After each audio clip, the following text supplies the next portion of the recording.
Fala galera, tudo bem com vocês? Eu me chamo Flávio, sou professor de anatomia e na videoaula de hoje nós vamos falar um pouquinho sobre o sistema esquelético. O sistema esquelético ele faz parte do aparelho locomotor e o aparelho locomotor ele é composto por uma série de outros sistemas, incluindo o sistema esquelético, o sistema articular e o sistema muscular. Numa visão mais ampla podemos incluir também o aparelho locomotor, o sistema nervoso e o sistema cardiovascular. Mas a aula de hoje, o nosso foco é o sistema esquelético. O sistema esquelético ele é um conjunto de órgãos que formam um esqueleto. Como todo sistema, o esquelético é o agrupamento de órgãos, que nesse caso seriam os ossos, para desempenhar uma função principal e várias acessórias. Podemos citar entre as funções principais dos ossos a proteção de estruturas vitais ou de órgãos vitais. Ele serve também como suporte para partes moles, ele armazena minerais e íons, produz células sanguíneas através de um processo chamado hematopoese, ele participa da autorreabsorção e autorremodelamento.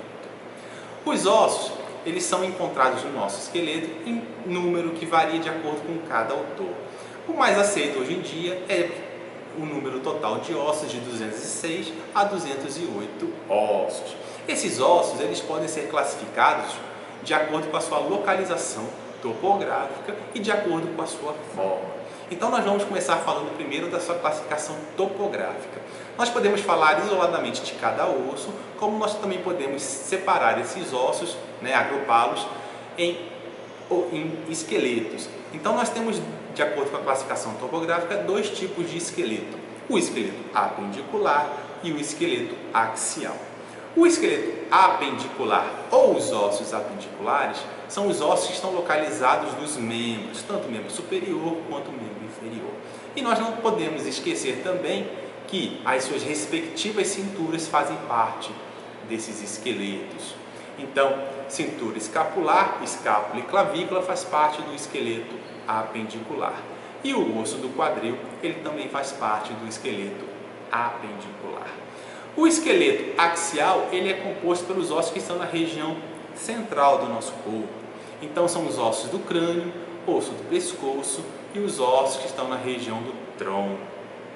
Aí, em relação à classificação de acordo com a forma, nós podemos classificar os ossos de acordo com as suas correlações com figuras geométricas ou formas geométricas. O primeiro exemplo que nós temos são os ossos longos.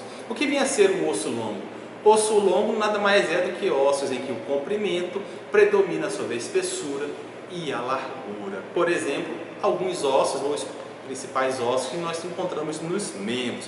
Nesse caso aqui nós temos um fêmur. Uma subclassificação desses ossos longos são os ossos alongados. O que vem a ser um osso alongado? São ossos que eles apresentam o comprimento predominante sobre a largura e a espessura, eles são mais achatados, porém se nós fizermos um corte nesse osso, no seu interior nós não vamos encontrar um canal medular. Todo osso longo, por definição, ele também é classificado como osso tubular. O que vem a ser um osso tubular? É um osso que no seu interior ele apresenta o canal medular. Se nós pegarmos um osso alongado e fizermos um corte, ele não vai apresentar esse canal medular. Porém, essa classificação de osso alongado, ela não é aceita por todos os autores. O segundo exemplo de osso que nós vamos dar para vocês, a segunda classificação, são os ossos planos. O osso plano, por definição, o comprimento e a largura vão predominar sobre a sua espessura.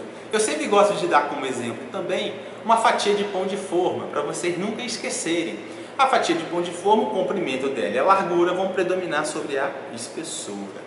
Então, em relação aos ossos, o que a gente pode dar de exemplo para vocês em relação a ossos planos? Nós podemos citar o osso do quadril e a escápula como sendo exemplos de ossos planos.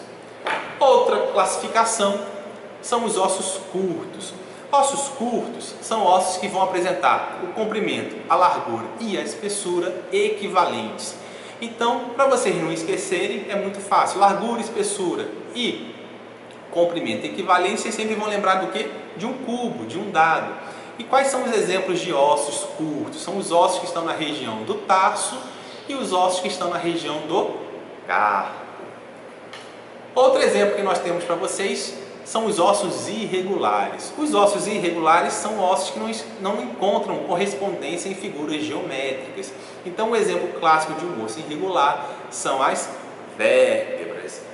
Agora vamos falar sobre os ossos sesamoides. O osso sesamoide são o resultado da ossificação de um núcleo cartilagíneo ovalado. E onde você vai encontrar um osso sesamoide? Você vai encontrar no interior de alguns tendões e no interior de algumas articulações. O exemplo clássico de osso sesamoide é o osso da patela. Outra classificação que nós temos para vocês são os ossos pneumáticos. Os ossos pneumáticos são encontrados somente na região do crânio, porém nem todos os ossos do crânio são ossos pneumáticos. O que diferencia um osso pneumático de um osso qualquer do crânio? É a presença de uma cavidade. Essa cavidade nós damos o nome de seio. Esse seio ele está presente em alguns ossos do crânio e esses seios são preenchidos por ar. Então, todo o osso do crânio, por exemplo aqui o osso frontal, vocês conseguem visualizar esses seios que apresentam seios, nós classificamos como ossos pneumáticos. Então, por enquanto é só. Na próxima videoaula nós vamos dar continuidade ao sistema esquelético com o estudo da anatomia macroscópica dos ossos longos. Se você gostou, dê um joinha, dá uma curtida e aguarde o nosso próximo vídeo. Obrigado, galera!